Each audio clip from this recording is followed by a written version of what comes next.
Every now and then, at GolfPunk Towers, we get to hear about somebody in the golf industry who sounds as if they think like us and maybe want to change golf for the better, get new people into the game, that kind of thing. So it kind of spawned a new feature. It's called Our Kind of Soldier. The guy's name is Dana Garmany. He owns TroonGolf, and he's up there. Let's go and see him. Well, I think there are some things about golf that that are everlasting and historical and wonderful. A part of it is how long you can play. A part of it is the fact that it can't be mastered the way tennis can be mastered.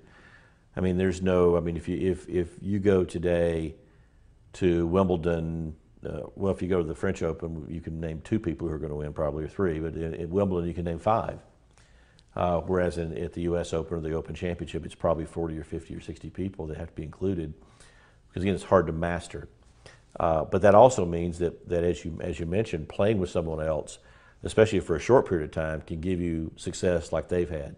Everyone can hit a shot like Tiger Woods on one golf hole. You probably can't hit a serve like Nadal, or a spin over a forehand like Federer.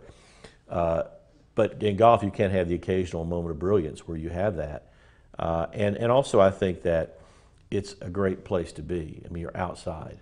And that's why we call this new wave of spa golfers. What they're really saying to us is, I don't need to keep score.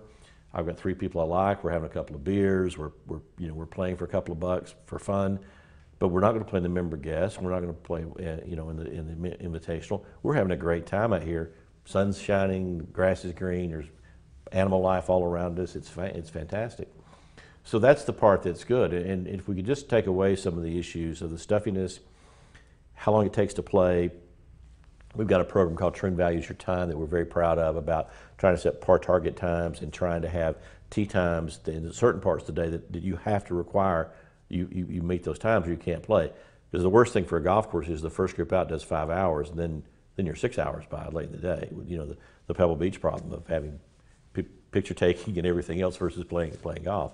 But so I think that there's enough right with the game and enough basis for the game. If we can go back and look at maybe bifurcation of equipment. I've always thought that why wouldn't we have an entry golf ball for the very beginner that maybe would be a little bit further, a little bit straighter, dimple pattern would be hard to make it curve.